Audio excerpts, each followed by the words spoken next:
Bien, alors oui, j'ai changé un peu mon cadrage, j'espère que ça ira, j'ai l'impression que j'ai ma tête super près de l'objectif, donc j'espère que je ne vais pas vous faire trop mal aux yeux. Aujourd'hui on se retrouve du coup pour une nouvelle vidéo et après vous avoir fait un petit sondage sur Instagram, j'ai décidé de vous parler de mon M3 journal. Je pense que vous êtes pas mal à ne soit pas connaître ce fonctionnement, cette méthode d'organisation ou alors ne pas savoir trop en quoi elle consiste.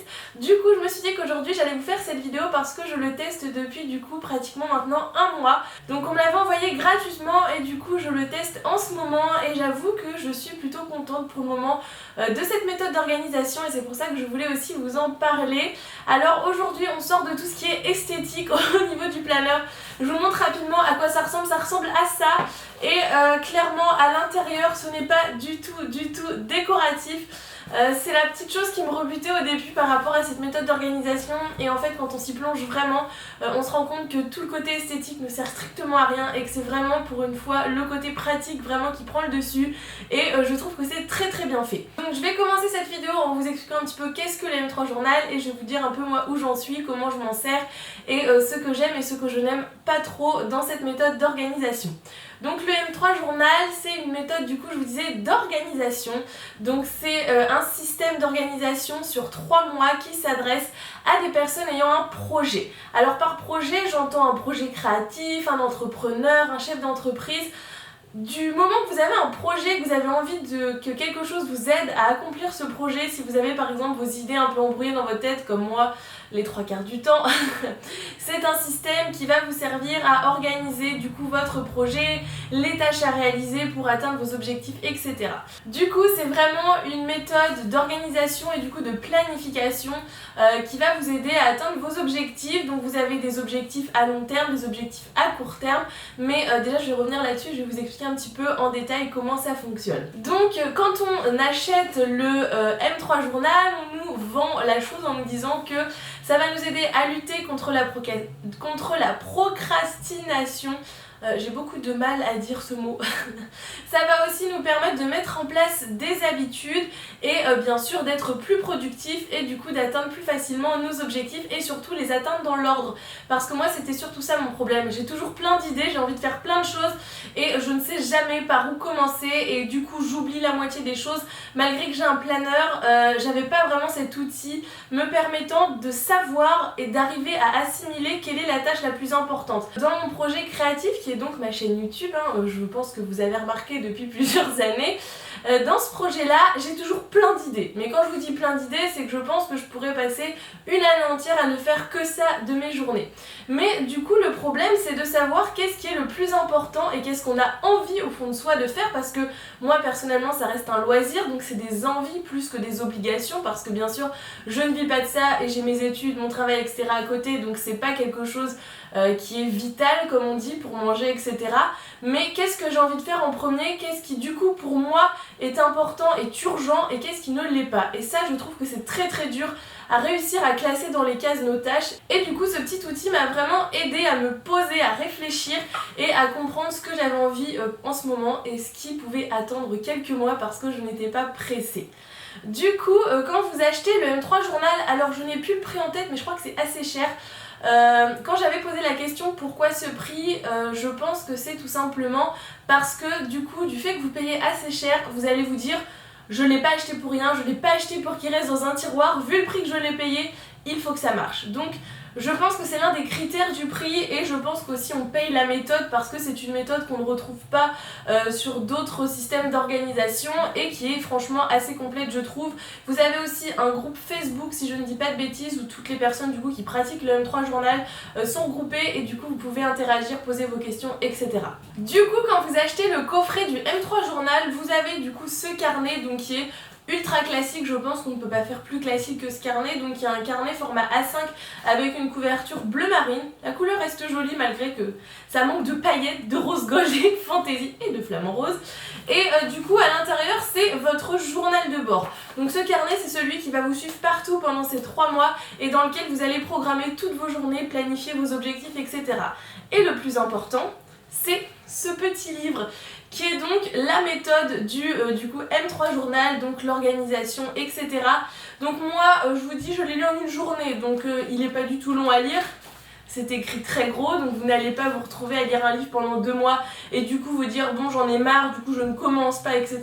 Donc non, c'est super simple à lire, ça se lit très vite et ça permet vraiment de comprendre les bases de la méthode parce que je trouve que c'est un peu dommage de commencer son journal de bord sans comprendre la méthode et surtout le but et comment programmer ses objectifs, comment réussir à fragmenter ses tâches, etc. Donc je vous conseille vraiment, si vous l'achetez, de lire ce petit guide méthodo. Moi je le relis des fois, il y a des passages parce que vous allez voir qu'au fur et à mesure de la construction de vos objectifs, ils vont vous redonner référence à des passages du livre, donc ce qui est super pratique. Parce que moi personnellement j'avais tout lu d'un coup, il y a des choses que forcément j'ai oubliées, c'est tout à fait normal. Du coup on va rentrer dans le concret et donc dans la méthode en elle-même. Alors je vais pas vous montrer toutes les pages parce que tout simplement j'ai écrit dedans et c'est des choses ultra personnelles. Je pense que vous comprendrez que voilà, je pense que quand on a un projet, c'est quelque chose qui nous appartient, c'est notre petit truc à nous. Moi j'en ai parlé à personne, je n'ai montré surtout à personne, ni à mon copain, ni à ma famille, etc. C'est comme mon petit journal intime de suivi de ce que j'ai envie de faire, etc. Donc je vais pas forcément vous montrer les pages, mais je vais vraiment vous expliquer comment ça fonctionne. Donc déjà, un truc que j'ai trouvé super bien, c'est que vous avez à chaque fois des citations inspirantes et ça je trouve ça cool et surtout qu'elles sont assez sympas et du coup vous en avez une à chaque fois que vous avez une nouvelle semaine ou un nouveau mois, ça dépend, ou des nouveaux objectifs à planifier, mais du coup vous retrouvez à chaque fois une citation. Donc là je vous montre par exemple l'étape 3, il n'y a rien d'écrit de personnel, mais vous voyez au niveau de la présentation c'est ultra simplifié on va dire, il n'y a pas de déco, il n'y a pas de petites couleurs, etc. C'est du noir et blanc. Mais comme je vous disais au début, c'est vraiment la méthode, je pense qu'il faut prendre en compte. Du coup, la première étape de la méthode, ça va être de définir ses objectifs. Alors je m'étais dit personnellement, parce que du coup je vais vous expliquer un petit peu moi où j'en suis, je m'étais dit mais je sais ce que je veux, etc. Non, tu ne savais pas ce que tu voulais. Parce que du coup il vous demande par exemple votre objectif de vie, donc comment vous voyez-vous dans 10 ans. Donc alors moi qui ai 22 ans, me projeter dans 10 ans, autant vous dire que c'est très compliqué. Du coup celui-là est assez flou, on vous demande du coup pourquoi vous voulez avoir cette vie-là dans 10 ans. Alors encore plus compliqué vu que je ne sais même pas quelle vie je vais avoir dans 10 ans. Et après on vous demande un objectif dans 3 ans et je crois un objectif dans 3 mois, oui, et un objectif à 3 mois. Donc en fait ce carnet-là va vous permettre de réaliser, si vous y tenez et que vous arriviez, et que, etc., votre objectif à 3 mois. Donc moi, du coup, c'était un objectif en rapport avec ma chaîne YouTube. Je l'ai commencé il y a moins d'1 mois, donc mon premier objectif, parce que vous allez voir, je vais vous expliquer, mais il y a plusieurs paliers. Mon premier objectif n'est toujours pas atteint. Donc vous avez votre objectif et ensuite on vous demande de signer un contrat. Donc ça m'a fait pas mal rire aussi. Donc vous signez votre contrat avec votre objectif, etc. Que vous vous engagez vous à faire ça.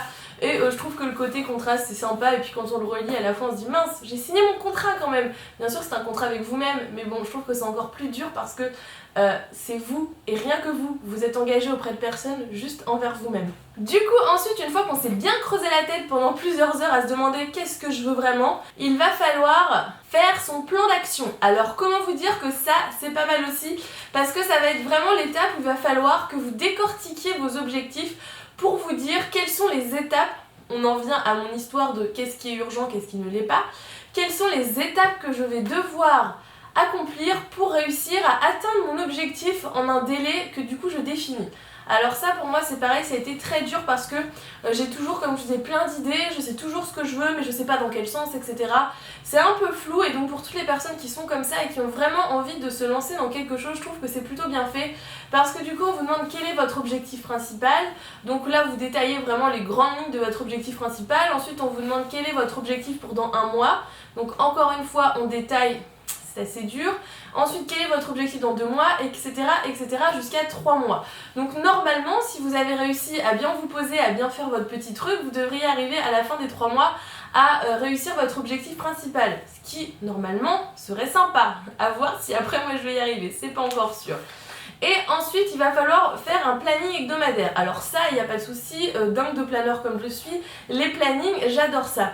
Mais alors planifier 3 mois d'un coup, c'est assez compliqué de se projeter toujours. Du coup c'est ça l'enjeu de la méthode, c'est d'arriver à se dire je vais tout organiser pour que dans 3 mois mon objectif soit atteint et du coup je ne vais pas lâcher en cours de route en me disant bah non j'ai pas le temps, j'ai pas prévu des plages horaires pour faire ça, c'est pas grave je le ferai le mois prochain.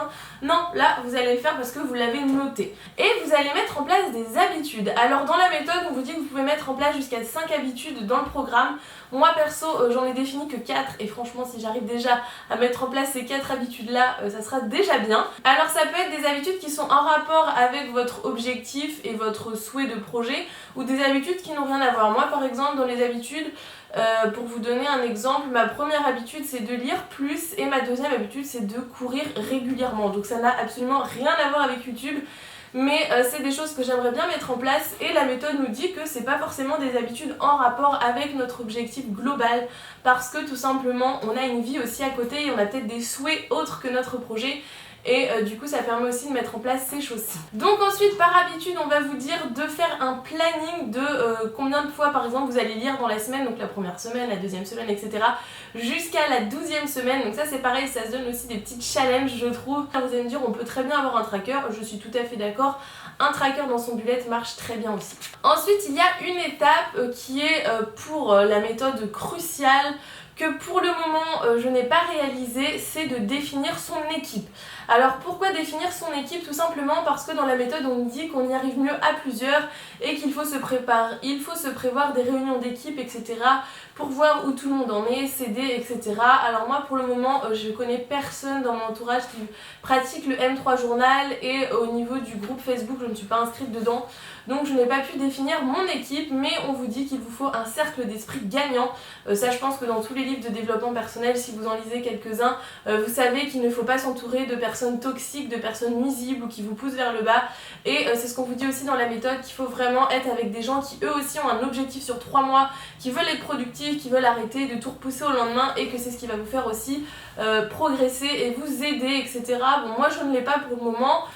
Si jamais je côtoie un jour quelqu'un qui fait le M3 Journal sur mes 3 mois, je serais ravie d'échanger avec cette personne parce que je trouve qu'on apprend beaucoup des autres et encore plus quand on fait quelque chose en commun, donc je trouve que c'est vachement important. Après l'occasion ne s'est pas présentée pour le moment, j'avoue que ça fait que 3 semaines que j'ai commencé donc c'est pas très grave non plus. Mais on vous dit que vous pouvez vous entourer jusqu'à 3 personnes et prévoir du coup chaque semaine des réunions et que ça permet aussi de vous motiver pour vous dire au moins il faut que je dise ce que j'ai fait, donc si j'ai rien fait ça va pas le faire etc. C'est une motivation en plus. Après moi je ne trouve pas pour l'instant que ce soit si indispensable que ça. Après je suis quelqu'un de très solitaire aussi, vous savez que j'ai fait mon CNED à distance. D'ailleurs j'ai eu ma licence, je vous l'ai dit sur Instagram, mais j'ai eu ma licence, mais on en reparle juste à la fin de la vidéo. Du coup ils vous disent aussi qu'il faut vous prévoir une récompense et ça c'est trop cool. Comme quand on veut perdre du poids, se donner des objectifs, aller courir, je ne sais pas quoi faire, ce que vous voulez.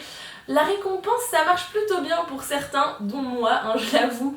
Donc on vous dit qu'il faut que vous définissiez votre récompense avant de commencer pour qu'à la fin des 3 mois, si vous avez atteint tous vos objectifs, la récompense vienne à vous. Vous l'achetez quoi, ou vous allez faire un tour, je sais pas, vous faites ce que vous voulez. Mais c'est pareil, c'est une des étapes cruciales de la planification par le M3 Journal. Et ensuite, on arrive sur le mois 1. Donc c'est là que tout va commencer, donc il va falloir que vous planifiez semaine par semaine. Donc quel est votre objectif du mois, quel est votre objectif de la semaine, parce que du coup par semaine vous allez vous fixer une tâche à accomplir, c'est ça que je vous disais. On va vraiment tout décomposer, donc toute la préparation est assez longue, mais une fois que tout est préparé, normalement ça devrait le faire. Donc on va vous demander les grandes tâches de votre semaine, si elles sont en rapport ou non avec votre objectif. Et ensuite on vient notre planning de la semaine. Donc là ils vous disent de faire votre planning. Donc il va falloir essayer d'introduire ce planning à l'intérieur de la vie que vous avez déjà. Donc moi c'est très facile, je l'ai commencé maintenant, c'est pas innocent, c'est tout simplement parce que j'ai fini le CNED, donc j'ai du temps. J'avoue que pour les personnes qui travaillent, quand on est motivé, on y arrive toujours, mais c'est peut-être plus compliqué à mettre en place. Mais du coup, vous allez mettre en place votre planning et ensuite, jour par jour, vous allez noter les tâches que vous avez à faire, etc. Je vais vous montrer la présentation d'une semaine que j'ai pas faite pour que vous voyez un petit peu à quoi ça ressemble. Voilà comment se présente la semaine, donc avec cet encart que je vous disais où on définit les tâches importantes urgentes, les tâches importantes non urgentes, etc. Donc ça m'a vraiment aidé. Et ensuite vous avez votre planning de la semaine et jour par jour vous avez une page de chaque journée. Donc il y en a qui s'en servent comme planner basique, moi je m'en sers vraiment que pour ce projet là en parallèle de tout le reste. Donc ce n'est pas du tout le planner dans lequel je planifie mes vidéos, hein. J'utilise toujours mon bullet journal pour tout ça, mais c'est vraiment pour un projet particulier en rapport avec ma chaîne, toujours je vous disais. Mais tout ce qui est rendez-vous, etc., je note en fait juste au fluo les plages où je ne peux pas bosser sur ce projet-là, et le reste du temps, après, je me sers de mon planner classique. C'est pas quelque chose en fait qui me donne forcément envie au niveau de la présentation. C'est pour revenir un petit peu sur les côtés négatifs de la méthode. Je dirais déjà peut-être le prix, je trouve que c'est assez cher. Il y a la présentation aussi, qui est peut-être un peu simpliste à mon goût, mais le contenu est vraiment très intéressant. Et c'est la première fois que je testais aussi une méthode d'organisation ciblée, une méthode de développement personnel comme ça que je testais, donc je suis ravie de le tester et je vous dirai du coup au bout des 3 mois si ça a marché pour moi ou si j'ai abandonné, parce que c'est possible aussi que j'abandonne au bout d'un moment, parce que c'est quand même quelque chose qu'il faut suivre à la lettre. Alors ils vous disent que ça prend pas beaucoup de temps, je crois qu'ils expliquent que ça prend environ 5 minutes par jour et 2 heures par semaine, quelque chose comme ça. Mais comme tout, il faut s'y tenir et je vous dirai du coup si j'ai réussi ou non. Mais voilà un petit peu pour les grandes lignes de la méthode du M3 Journal, donc j'espère que ça vous aura intéressé. Je fais rarement de vidéos où je vous parle du développement personnel, etc. Mais c'est des choses qui m'intéressent beaucoup, c'est des choses qui vont avec l'organisation tout simplement. Je lis pas mal de livres à ce propos-là. Par exemple, j'ai lu La magie des listes, ce genre de livres-là qui sont super intéressants, les méthodes comme la méthode Marie Kondo, etc. Ça n'a pas forcément tout le temps en rapport avec les planners, mais c'est des choses que je trouve très très intéressantes. Et peut-être qu'il ne faut pas prendre en entier la méthode du M3 parce qu'il y a peut-être des choses qui ne vont pas pour certaines personnes, moi la première. Mais je pense qu'il faut il faut piocher, comme je dis toujours, il faut piocher des petites idées à droite à gauche de ce qu'on entend, de ce qu'on partage avec les gens, des livres qu'on lit. Je trouve que c'est super important pour apprendre à se construire et aussi à se connaître. Et ça permet aussi de rêver un peu, de se dire ça se trouve dans 3 mois j'aurais réussi à faire un truc que j'ai envie de faire depuis 6 mois et que je n'ai jamais réussi à faire. Donc je vous dirai un petit peu ce qu'il en est. Donc on va faire une petite aparté avant la fin de cette vidéo. Je voulais vous parler du CNED. Donc comme vous le savez, ou peut-être pas d'ailleurs si vous ne me suivez pas sur Instagram, j'ai enfin eu mes résultats et j'ai obtenu du coup ma licence 3 sciences de l'éducation par le CNED, donc à distance, avec mention assez bien, avec plus de 13 de moyenne, donc 13,03, quelque chose comme ça. Donc je vous avais promis que si j'arrivais à avoir ma licence, je vous ferai la vidéo sur mon organisation CNED, sur comment ça se passe pour faire une licence à distance, comment j'organisais mes journées, etc.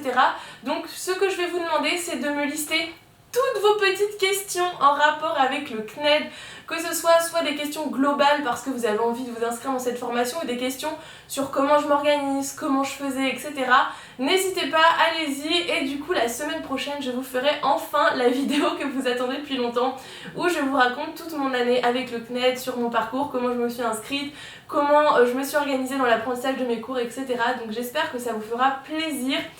Si je vois que c'est une vidéo qui vous plaît, je pourrais vous faire aussi des vidéos sur comment j'ai fait mes fiches de révision, ce genre de choses là, mais je veux pas trop me lancer dans le sujet parce que je sais pas si c'est quelque chose qui peut vous intéresser. Donc si cette petite vidéo sur cette méthode d'organisation, le M3 Journal, vous a plu, n'hésitez pas à mettre un petit pouce bleu, et moi je vous embrasse très fort et je vous souhaite un bon jour férié.